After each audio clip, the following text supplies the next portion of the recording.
चार हटाउने कुरा सबैले गर्छ तर हटाउन भने कसैले सक्दैन।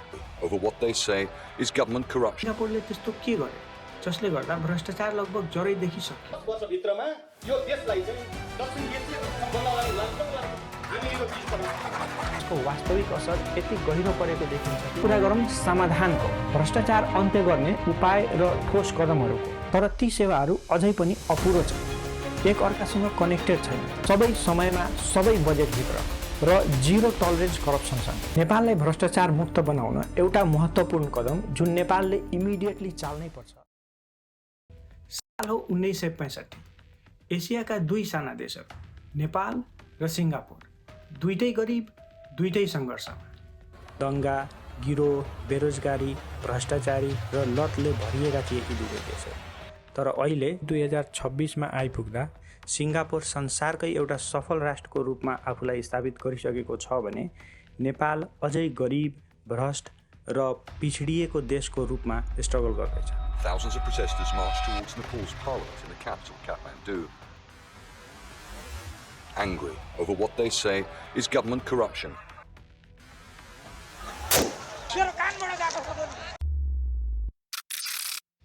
सिङ्गापुरको सफलताको श्रेय ली क्वान यूलाई दिने गरिन्छ, जुन एक हिसाबले सही पनि हो। तर के उनले चालेका कदमलाई ब्लू प्रिन्ट मानि जस्ताको त्यस्तै नेपालमा अप्लाई गर्न सकिन्छ, या नेपालले त्यसबाट सिक्दै आफूलाई सुहाउँदो र समय सापेक्ष कदमहरू चाल्दै भ्रष्टाचारसँग लड्नुपर्छ? नेपाल अहिलेसम्म भ्रष्टाचारबाट किन मुक्त हुन सकेको छैन? र भ्रष्टाचार हटाउने कुरा सबैले गर्छ तर हटाउन भने कसैले सक्दैन। किन? हटाउन नसकेका हुन् कि हटाउनै नचाहेका? यो विगत 6 दशकमा सिङ्गापुरले त्यस्तो के गर्यो जसले गर्दा भ्रष्टाचार लगभग जरैदेखि सक्यो?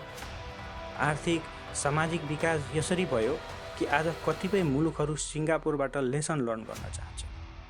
के साँच्चीकै सिङ्गापुरबाट सिकेर नेपाललाई करप्सन फ्री देश बनाउन सकिन्छ? आर्थिक उन्नति गर्न सकिन्छ? हाम्रो कतिपय नेताहरूले पटक पटक नेपाललाई कहिले सिङ्गापुर त कहिले स्विजरल्यान्ड बनाउन बाचा त गरे, तर किन त्यो सबै सपनामा मात्रै सीमित भयो? सिङ्गापुर जस्तो नेपाल अहिले पनि AI जेनेरेटेड इमेज र भिडियोमा मात्र देख्न पाइन्छ, र नेपाल अहिलेकै बाटोमा हिँडिराख्यो भने भविष्यमा पनि विकसित नेपाल एउटा कल्पना मात्र हुनेछ। नेपालका झुटा नेता, पोलिसी मेकर आदिका कुरा छोडेर एकचोटि फ्याक्ट चेक गराउँछ कि आजको सिङ्गापुर कस्तो छ र त्यहीँनिर नेपालको अवस्था कस्तो छ। ट्रान्सप्यारेन्सी इन्टरनेसनलको 2024 को करप्सन पर्सेप्सन इन्डेक्स CPI अर्थात् भ्रष्टाचार अवधारणा सूचकाङ्क अनुसार सिङ्गापुरले 100 अङ्कमा 84 अङ्क प्राप्त गरेको छ, जसले उसलाई संसारकै तेस्रो सबैभन्दा कम भ्रष्ट मुलुकको श्रेणीमा राखेको छ। त्यहीँनिर नेपाल 100 अङ्कमा जम्मा 34 अङ्क प्राप्त गरेको छ, जसले नेपाललाई ऱ्याम्पेन्ट करप्सन अर्थात् व्यापक भ्रष्टाचार हुने देशहरूको रूपमा ऱ्याङ्क गरेको छ। यहाँ म बताउँदै जाम, ट्रान्सप्यारेन्सी इन्टरनेसनल एउटा ग्लोबल अर्गनाइजेसन हो जसको लक्ष्य भ्रष्टाचार मुक्त विश्व बनाउनु हो, र CPI इन्डेक्स यो संस्थाद्वारा वार्षिक रूपमा प्रकाशित हुने प्रतिवेदन हो जसले सार्वजनिक क्षेत्रमा भ्रष्टाचार कति छ भन्ने अनुमानका आधारमा देशहरूलाई ऱ्याङ्क अर्थात् श्रेणीकरण गर्दछ। यो त भयो भ्रष्टाचारको कुरा, जुन आजको भिडियोको मेन टपिक पनि हो। तर करप्सन भनेको देशको समस्याको एक भाग मात्र हो। कुनै देश वास्तवमै कहाँनिर उभिएको छ भन्ने कुरा बुझ्नको लागि हामीले बिग पिक्चर हेर्नुपर्ने हुन्छ, अर्थात् देशको अर्थतन्त्र, शिक्षा, स्वास्थ्य प्रणाली, जनताको जीवन स्तर र जनताका लागि उपलब्ध अवसरहरू पनि हेर्नुपर्ने हुन्छ। किनभने भ्रष्टाचारले विकासलाई रोक्छ, तर देशको वास्तविक प्रगति यी तथ्याङ्कहरूमा देखिन्छ। त्यसैले विचारमा नगएर, नेताहरूको भाषण नसुनेर यो सब तथ्याङ्कहरू एकचोटि क्विकली आफै हेरौँ र विचार गरौँ। त्यसले बताउनेछ 1965मा नेपाल र सिङ्गापुर कहाँ थिए र आज उनीहरू कहाँ पुगेका छन्। सबभन्दा पहिले हामी हेर्नेछौँ GDP र GDP पर क्यापिटा इन्कम, र यहाँ मैले नोमिनल GDP र GDP पर क्यापिटा इन्कमको कुरा गर्दैछु। सन् 1965मा सिङ्गापुरको GDP लगभग $974 मिलियन अर्थात् लगभग $1 बिलियन को हाराहारीमा थियो। त्यहीँनिर नेपालको GDP $735 मिलियन को आसपासमा थियो। इन्ट्रेस्टिङ कुरा के छ भन्दाखेरि 1965मा पनि नेपालभन्दा सिङ्गापुर धेरै सानो राष्ट्र हुँदाहुँदै पनि उनीहरूको GDP नेपालभन्दा बढी नै थियो।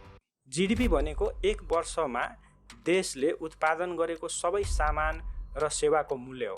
उदाहरणको लागि यदि नेपालले एक वर्षमा उत्पादन गरेको सबै कुराहरू जस्तै चामल, कपडा, पसलको सामान, बस, ट्याक्सी सेवा शुल्क, अस्पताल सेवा आदि सबैको मूल्य जोड्दा 50 अर्ब हुन्छ भने त्यसले नेपालको जिडिपी 50 अर्ब छ भने बुझिन्छ। सन् 1965 मा नेपाल र सिङ्गापुरको जिडिपी लगभग समान थियो, यो कुरा भन्न सकिन्छ। अब हेरौँ 2024 को डेटा। नेपालको जिडिपी लगभग 43 बिलियन US डलर छ, मतलब विगत 60 वर्षमा नेपालको जिडिपी लगभग 58 गुणाले बढेको देखिन्छ। सुन्दा ठिकै लाग्यो होला हैन? तर सिङ्गापुरमा के भयो? सिङ्गापुरको जिडिपी 2024 मा 547 बिलियन US डलर पुगेको छ। मतलब सिङ्गापुरले विगत 60 वर्षमा 547 गुणाले आफ्नो जिडिपी वृद्धि गरेको देखिन्छ। सिङ्गापुरको इकोनोमी नेपालभन्दा लगभग 13 गुणाले ठुलो भइसकेको छ। अब कुरा गरौँ जनताको आर्थिक अवस्थाको र त्यसको लागि हेरौँ जिडिपी पर क्यापिटा इन्कम। सन् 1965 मा नेपालको प्रति व्यक्ति आय $50 को आसपासमा थियो। त्यहीँनिर सिङ्गापुरको प्रति व्यक्ति आय $500 को आसपासमा थियो। मतलब सिङ्गापुरका व्यक्तिहरू उतिखेर पनि नेपालीहरूभन्दा 10 गुणाले बढी धनी थिए। तर पनि दुईटै देश समग्रमा गरिब नै थिए। तर अहिले 2024 को डेटा हेर्दाखेरि नेपालीहरूको प्रति व्यक्ति आय $1400 US को हाराहारीमा पुगिसकेको देखिन्छ। यो एउटा राम्रै वृद्धि भनेर लाग्न सक्छ। त्यहीँनिर सिङ्गापुरको प्रति व्यक्ति आय $90,000 US पुगिसकेको देखिन्छ। जहाँ नेपालको पर क्यापिटा इन्कम झन्डै 30 गुणाले बढेको देखिन्छ, त्यहीँनिर सिङ्गापुरको पर क्यापिटा इन्कम 180 गुणाले बढेको देखिन्छ। र आज पनि सिङ्गापुरका एकजना औसत व्यक्तिले नेपालीभन्दा 64 गुणा बढी कमाउँछ। साथीहरू, सबै तथ्यलाई मैले डिटेलमा एक्सप्लेन गर्न थालेँ भने यो भिडियो धेरै लामो हुन जान्छ। त्यसैले बाँकी तथ्याङ्कहरूले मैले सकेसम्म छोटकरीमा समेट्ने कोसिस गरेको छु, ताकि धेरैभन्दा धेरै समय हामीले नेपाललाई अब करप्सन फ्री देश कसरी बनाउन सकिन्छ त्यसमा फोकस गर्न सकौँ। अर्को तथ्याङ्क अब हामी हेर्नेछौँ लिटरेसी रेट अर्थात् साक्षरता दर, जसको मतलब हुन्छ प्रति 100 जना व्यक्तिमा कतिजना पढ्न लेख्न सक्छ। सन् 1965 मा नेपालको साक्षरता दर लगभग 20% को हाराहारीमा थियो। मतलब प्रत्येक 100 जना व्यक्तिमा 20 जना भन्दा पनि कमलाई पढ्न लेख्न आउँथ्यो। त्यहीँनिर सिङ्गापुरको लिटरेसी रेट 50% थियो, अर्थात् त्यहाँनिर आधा जति पपुलेसन पढ्न लेख्न जान्दथे। 2024 सम्म आइपुग्दा नेपालको लिटरेसी रेट 71% पुगिसकेको देखिन्छ। मतलब अझै पनि प्रत्येक 100 जना व्यक्तिमा 29 जनालाई पढ्न लेख्न आउँदैन। त्यहीँनिर सिङ्गापुरको लिटरेसी रेट अहिलेको लेटेस्ट डेटा अनुसार लगभग 100% पुगिसकेको देखिन्छ। अब कुरा गरौँ लाइफ एक्सपेक्टेन्सी अर्थात् औसत आयुको। मतलब आज जन्मेको बच्चा कति वर्षसम्म बाँच्ला भन्ने कुराको अनुमान। सन् 1965 मा नेपालीहरूको औसत आयु 37 वर्ष रहेको देखिन्छ। अर्थात् त्यतिखेर 40 वर्ष अगाडि मर्नु भनेको सामान्य जस्तै थियो। त्यहीँनिर सिङ्गापुरका व्यक्तिहरूको लाइफ एक्सपेक्टेन्सी 65 देखि 67 वर्षको आसपासमा थियो। मतलब नेपालीहरूको लाइफ एक्सपेक्टेन्सी भन्दा 30 वर्ष बढ्यो। मतलब सन् 1965 मा पनि सिङ्गापुरका व्यक्तिहरू नेपालीहरूभन्दा झन्डै 30 वर्ष बढी बाँचे। 2024 सम्म आइपुग्दा नेपालीहरूको औसत आयु 70 वर्ष पुगिसकेको देखिन्छ, अर्थात् 33 वर्ष बढेको देखिन्छ। यो एउटा राम्रो प्रगति हो। सिङ्गापुरको डेटा हेर्ने हो भने उनीहरूको औसत आयु 83 देखि 84 वर्ष पुगेको देखिन्छ, जुन पहिलेको भन्दा 17 वर्ष बढी हो। र यो 83 देखि 84 वर्षको औसत आयुसँगै सिङ्गापुर औसत आयुको आधारमा विश्वकै टप 5 कन्ट्रीमा परेको छ। सिङ्गापुरका मानिसहरू औसतमा नेपालीहरूभन्दा अझै पनि 13 वर्ष बढी बाँच्छन्। किनकि त्यहाँ राम्रो स्वास्थ्य सेवा छ, सफा वातावरण छ र सबभन्दा महत्त्वपूर्ण करप्सनले नछोएको मेडिकल सिस्टम छ, जहाँ गरिबीको कुरा आउँछ। अर्थात् कति मानिसहरूलाई आफ्नो आधारभूत आवश्यकता पुरा गर्न गाह्रो छ। सन् 1965 को नेपाल अथवा सिङ्गापुरको गरिबीसँग रिलेटेड डेटा त उपलब्ध छैन, तर अहिलेको मोडर्न पोभर्टी कम्पोनेन्टहरू हेर्दाखेरि सन् 1965 मा नेपालमा 80 देखि 90% मानिसहरू गरिब थिए भनेर अनुमान गर्न सकिन्छ।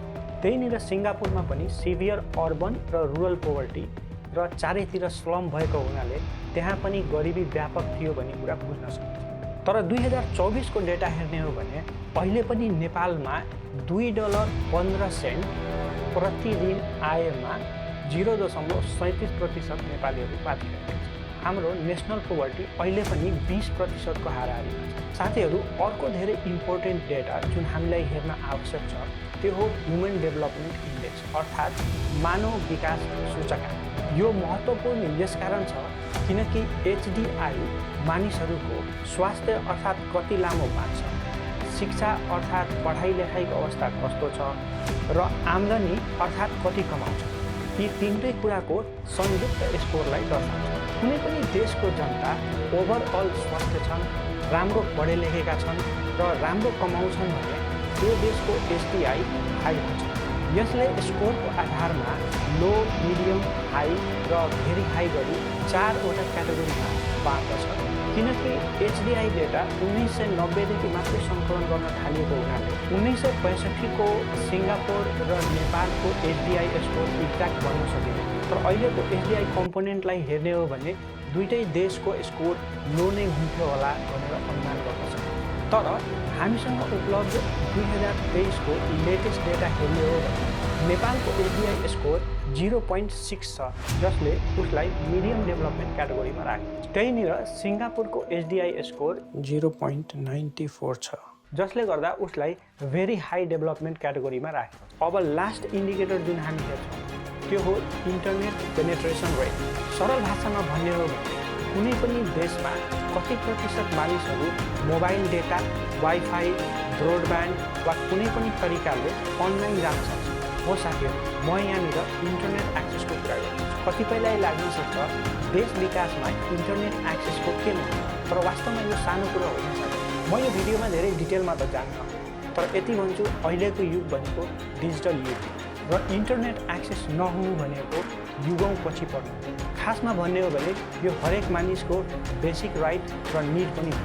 इन्टरनेट एक्सेसलाई अहिलेलाई तपाईँ online education, digital jobs, information processing र अपर्च्युनिटीको रूपमा बुझ्नुहोस्। यसको पनि लेटेस्ट 2023 को डेटा हेर्ने हो भने नेपालमा इन्टरनेट पेनिट्रेसन रेट लगभग 56% रहेको देखिन्छ। मतलब हरेक 100 जना नेपालीमा 44 जना नेपालीलाई अहिले पनि इन्टरनेटको एक्सेस छ। त्यहीँनिर सिङ्गापुरमा इन्टरनेट पेनिट्रेसन रेट लगभग 94% छ। मतलब जम्मा 6%ले इन्टरनेट चलाउँदैन। हो साथीहरू, यो हो आजको यथार्थ। दशकौँदेखि नेताहरूले नेपाललाई स्विजरल्यान्ड, सिङ्गापुर र कहिले दक्षिण एसियाकै धनी राष्ट्र बनाउने कुरा गर्छ। 10 वर्षभित्रमा नेपालको कायापलट गरिदिने दाबी गर्छ। हामी 10 वर्षभित्रमा यो देशलाई चाहिँ दक्षिण एसिया बनाउनलाई लाग्छौँ। हामी यो 20%। तर यी तथ्याङ्क र यथार्थका कुराहरू गर्दैन, बुझ्दैनन् र बुझाउँदैनन्, खालि झुटा सपनाहरू मात्रै बेच्छ। तर साथीहरू, जब तपाईँले यी दुवै देशलाई यथार्थको आधारमा आफैले निहालेर हेर्नुहुन्छ तपाईँलाई रियलाइज हुन्छ यो केवल नम्बर्स मात्रै हो। हरेक नम्बर पछाडि लाखौँ जीवनहरू छ। कतिपयलाई लाग्न सक्छ नेपालीहरू सिङ्गापुरका व्यक्तिहरूको तुलनामा 13 वर्ष कम मात्र त बाँच्दा रहेछ। तर कतिपय परिवारमा यसको वास्तविक असर यति गहिरो परेको देखिन्छ कि कति आमा बाबुहरूले आफ्ना छोराछोरी, नाति नातिनीहरूलाई ठुलो हुँदै गरेको देख्न पाएन। 44% नेपालीहरू इन्टरनेट चलाउँदैन।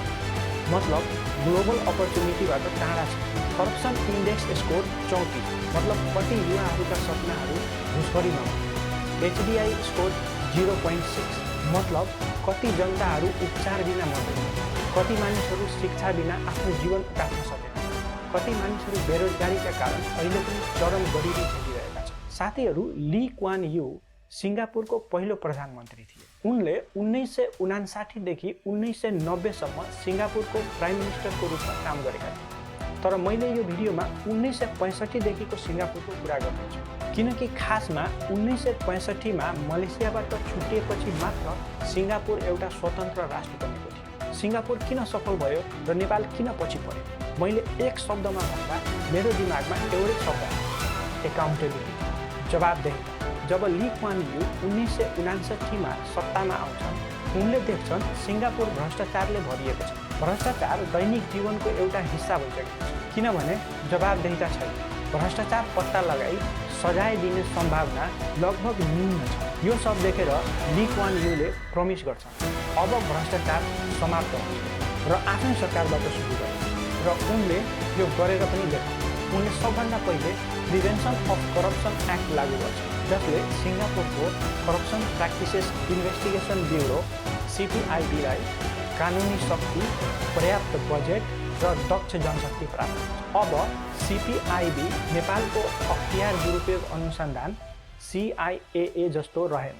अब उसले बिना वारेन्ट जोसुकैलाई पनि अरेस्ट गर्न सक्छ, जोसुकैको पनि ब्याङ्क अकाउन्ट र फाइनान्सियल रेकर्ड एक्सेस गर्न सक्छ, प्राइभेट कम्पनीहरूलाई पनि इन्भेस्टिगेट गर्न सक्छ र सिधै प्राइम मिनिस्टरलाई रिपोर्ट गर्छ। सबै राजनीतिक हस्तक्षेपलाई बाइपास गरे र यसको नतिजा के हुन्छ भने ली क्वानको नजिकैको साथी वी टुन बुन, जो कि एक मन्त्री पनि थिए, घुस लिएको आरोपमा अरेस्ट हुन्छ र जेल जान्छ। जब ली क्वान यूलाई यस विषयमा आफ्नो कमेन्ट गर्न भनिन्छ, उनले भन्छन् उनको सामना गर्नु र निर्दोषिताको उनको अविश्वसनीय विरोध सुन्नु पीडादायी थियो। यसले सिङ्गापुरमा सक वेभ पठायो। मेसेज क्लियर थियो, 0 टलरेन्स, कोही पनि व्यक्ति अनटचेबल छैन। फेरि 1986 मा सिङ्गापुरको नेसनल डेभलपमेन्ट मिनिस्टर ते च्याङ वाङमाथि 10 लाख भन्दा बढी घुस लिएको आरोपमा अनुसन्धान हुन्छ। तर अदालतमा मुद्दा चलाउनुभन्दा अगाडि नै उनले आत्महत्या गर्छ। ली क्वान यूलाई थाहा थियो धेरै मानिसहरू आर्थिक अभाव र मजबुरीका कारण पनि घुस लिन्छ। त्यसैले उनले सरकारी कर्मचारीहरूको तलब वृद्धि गरेर कम्पिटिटिभ बनाए ताकि उनीहरू प्राइभेट सेक्टरमा नजाउन् र भ्रष्टाचारमा संलग्न हुने प्रोत्साहन कम होस्। उनले घुस लिनै नपर्ने वातावरण बनाए यो सिद्धान्तको आधारमा कि यदि सरकारी कर्मचारीलाई पर्याप्त तलब दिइन्छ भने उनीहरूले घुस लिँदा कडा सजाय पाउन उचित हुन्छ। उनको त्यो कदम बिल्कुल सही साबित भयो र सिङ्गापुर भ्रष्टाचारलाई समाप्त पार्दै विकासको तर्फ अग्रसर भए। साथीहरू, मलेसियाबाट सिङ्गापुर इन्डिपेन्डेन्ट हुँदा ली क्वान यू भावुक भएर रोएका थिए, किनकि उनलाई थाहा थियो सिङ्गापुर इन्डिपेन्डेन्ट त भयो तर उसँग रिसोर्सहरू थिएन। त्यही कुरा रियलाइज गर्दै उनले भने हामीसँग रिसोर्स छैन तर मान्छे छन्। त्यसैले उनले मान्छेमा इन्भेस्ट गरे। त्यसैले सिङ्गापुरले फ्याक्ट्रिज र पोर्टहरू खोल्यो, विदेशी लगानीकर्ताका लागि सहज कानुन बनाएर विदेशी लगानी भित्राउन थाल्यो र सिङ्गापुरको एउटा क्षेत्र जुरुङ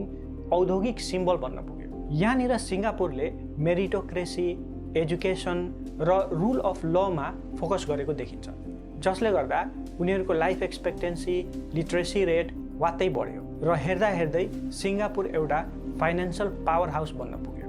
यता नेपाल भने राजनीतिक अस्थिरतामा फस्यो। 1990 को जनआन्दोलनले डेमोक्रेसी त ल्यायो तर गभर्मेन्ट इरेगुलर भइदियो, जस्तो कि आज पनि छ। 1 वर्ष पुरा नहुँदै सरकार परिवर्तन हुन्छ। त्यसमाथि 1996 देखि माओवादी विद्रोह सुरु भयो, जसले दशकौं लामो गृहयुद्ध चलायो। विकास ठप्प भयो, हजारौं मानिसहरू मारिए, लाखौं मानिसहरू विस्थापित भए।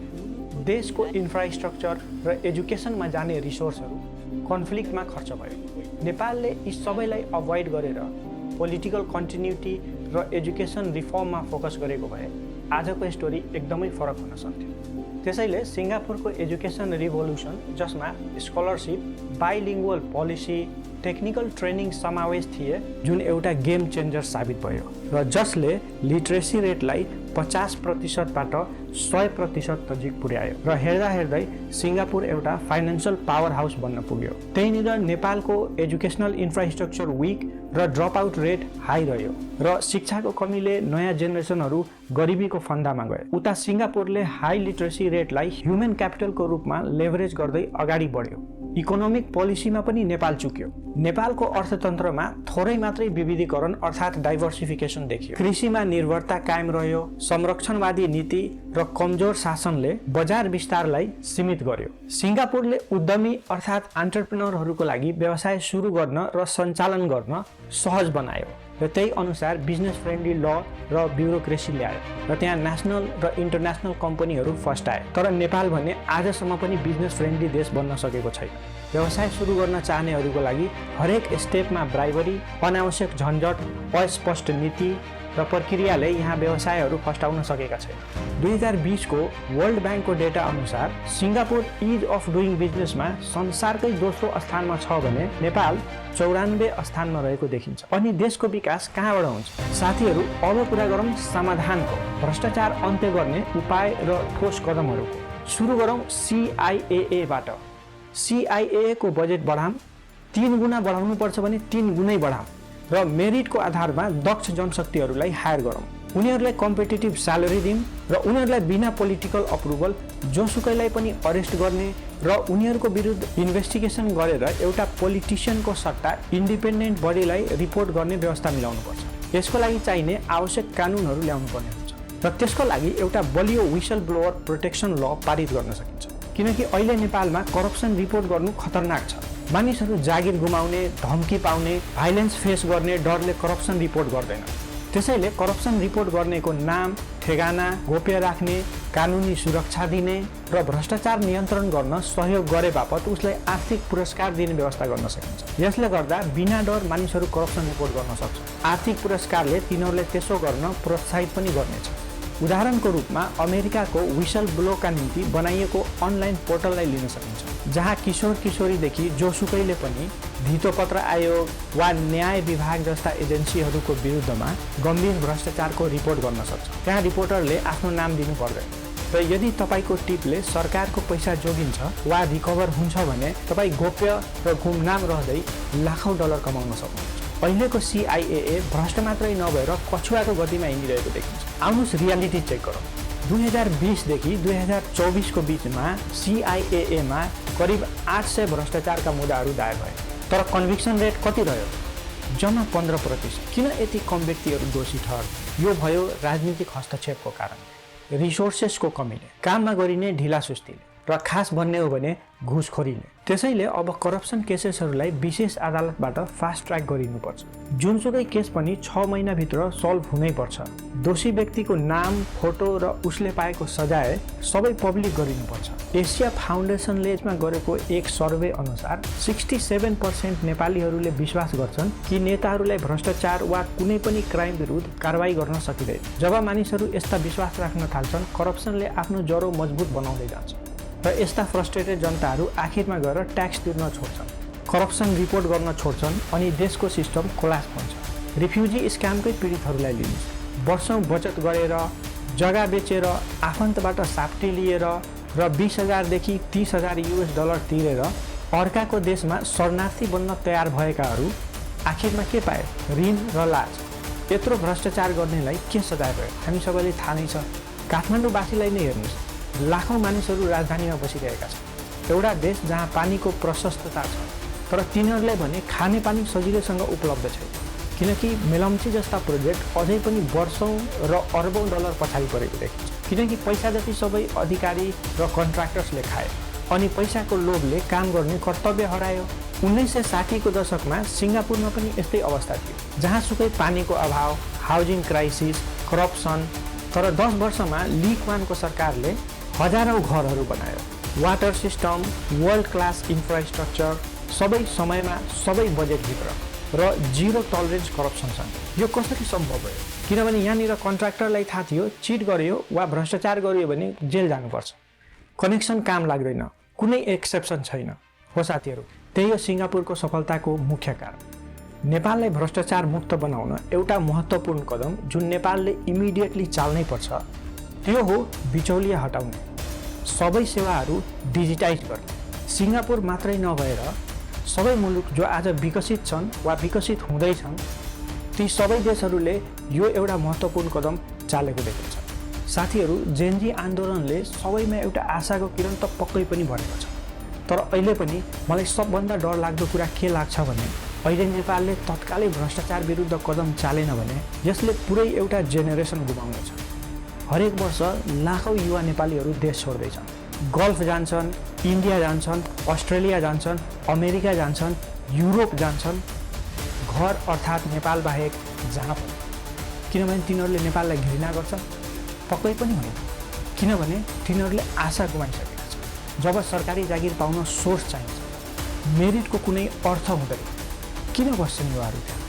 यो हो नेपालको सबभन्दा ठुलो क्राइसिस। सिङ्गापुरले पनि 1960 को दशकमा यस्तै फेस गरेको थियो। स्किल्ड वर्करहरू अस्ट्रेलिया, युके वा अपर्च्युनिटी भएको जहाँसुकै भागे, तर ली क्वानले अन्ततः त्यसलाई रोक्न सफल भए। पर्खाल बनाएर होइन, विश्वास बनाए। उनले प्रुभ गरे कि सरकारले सही काम गर्न सक्छ, कि नियम सबैमाथि अप्लाई हुन्छ, एउटा सानो राष्ट्र पनि इन्टेग्रिटी मार्फत उठ्न सक्छ। साथीहरू, नेपाल अहिले ठ्याक्कै त्यही क्रसरोडमा छ। एउटा बाटोले ट्रान्सफर्मेसनतिर लैजान्छ भने अर्को बाटोले स्ट्याग्नेसन र डिकेतिर। नेपालले कुन बाटो रोज्ला? त्यसैले नेपालले अब भ्रष्टाचार फाल्नै पर्छ। म भन्छु CIA ले तत्कालै एउटा हाई प्रोफाइल इक्जाम्पल बनाउनुपर्छ। मलाई थाहा छ यो सबभन्दा गाह्रो कुरा हो, तर सबभन्दा महत्त्वपूर्ण पनि हो। CIA ले एउटा शक्तिशाली तर भ्रष्ट नेतालाई अरेस्ट गर्नुपर्छ, कन्भिक्ट गर्नुपर्छ र जेल हाल्नुपर्छ। यो एउटा कदमले जनतामा ठुलो सन्देश जानेछ। नेपालले अहिले केही सेवाहरू डिजिटाइज गर्न थालेको देखिन्छ, जुन सराहनीय छ, तर ती सेवाहरू अझै पनि अपुरो छ, एक अर्कासँग कनेक्टेड छैन। त्यसलाई सुधार गर्दै लैजानुपर्छ। विद्यालय पाठ्यक्रममा भ्रष्टाचार विरोधी शिक्षा समावेश गरौँ। सरकारी कर्मचारी, उसको श्रीमती र छोराछोरीको उपचार सरकारी हस्पिटलमा मात्रै हुनुपर्ने व्यवस्था मिलाऊ। सरकारी कर्मचारीका छोराछोरीहरू केवल सरकारी स्कुल र युनिभर्सिटीमा मात्रै पढ्न पाउँछ।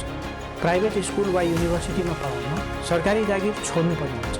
सरकारी कर्मचारीको तलब कम्पिटेटिभ बनाऊँ, तर साथै घुस लिएको खण्डमा कडा कारबाही हुने व्यवस्था पनि मिलाऊ।